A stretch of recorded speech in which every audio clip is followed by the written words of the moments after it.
के भेदा वाला बेटा रे बताई ढास दे बास इनकरी बहन चोदो टंग जा सांस।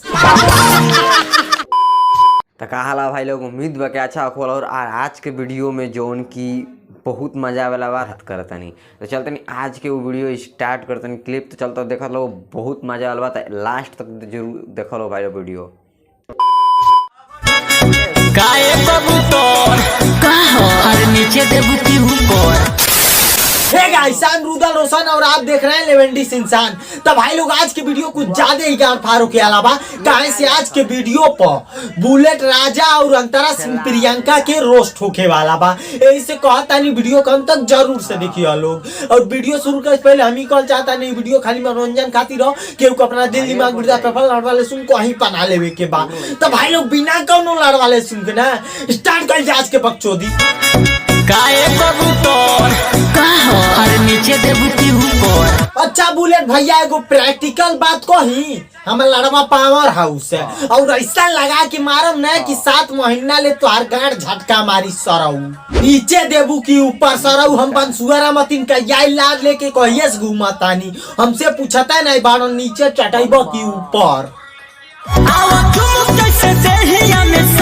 क्या बात बा बुलेट भैया कबो छिपकली जैसे सटावता रहो कबो चुमुक जैसे सटावता रहो। तू एगो काम कर अपन लड़वा पे फेविकोल लगा के ओकर जो बड़वा घुसा दो सरऊ हमेशा खातिर सटी जाई। आ थमल नाट चटबो तब बुद्धि बढ़ी।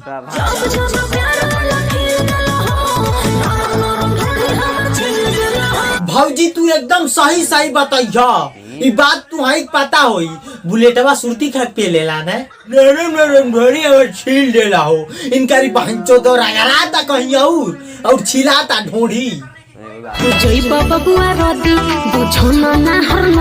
अरे नाई भौजी नहर नदी बुझे हम गलती करबे नहीं करब तोहार तो समुंदर से भी गहरा बाई करी बहन चोदो। लेकिन बुलेटवा कम मत समझियो वही बांस डार के मारी सरौ चरचरा के फाट जाई। तोहार समुंदर से गहरा सामान अरे कौआ बिरयानी के लेग पीस मैडम ओकर हाथवा में देखो तारू ने काबा एक का बेट डारी तो छितरा के फाट जाई और के छितराई अब पता चल जाई। जहाँ होल से भी ज्यादा मोटा सामान रहे ना वहाँ बोलल मत करो नहीं तो परेशानी तू ही खोई भौजी गड़िया फाट जाई। तोरा छेदावा के भेदा वाला बेटा रे बताई ढास दे बास इनकरी बहन चोदो टंग जा सांस बहुत बोला तारीन। हलु ताम पे भाव तुरनिया हो चाहे कुछ न धाइल पास हो।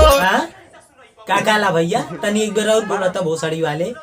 हलु ताम पे भाव तुरनिया हो चाहे कुछ न धाइल पास हो। हलु ताव पे भाव तुरनिया हो भाई कुछ ना और का।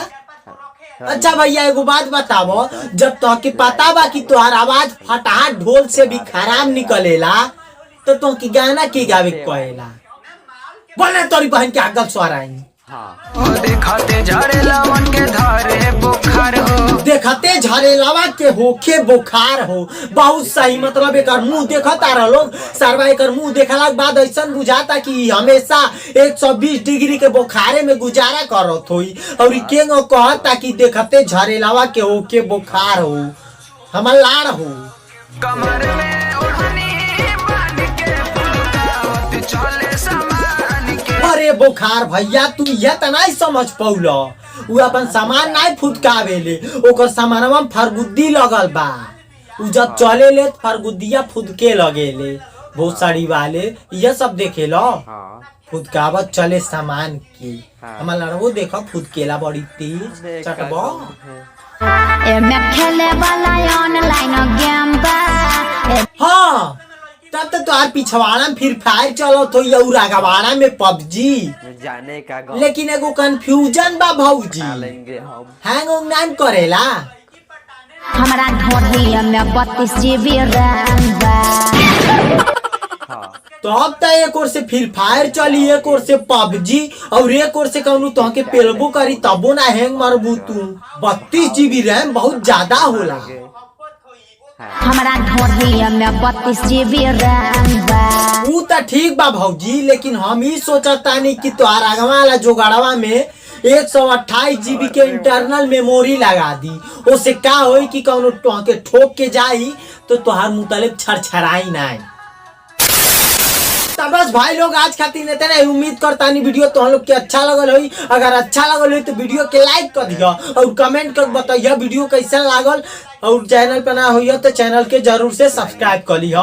तो मिला तानी एगो नेक्स्ट वीडियो में, तब तक के लिए बाय। तो उम्मीद है भाई लोग वीडियो पसंद लागल तो लाइक कर लो, हमारे चैनल पे न्यू आइल बड़ो तो चैनल के सब्सक्राइब कर लो ताकि ऐसा वीडियो जो नया आई तो अपलोडिंग करम। चलते नेक्स्ट वीडियो मिले तो खाती बाय।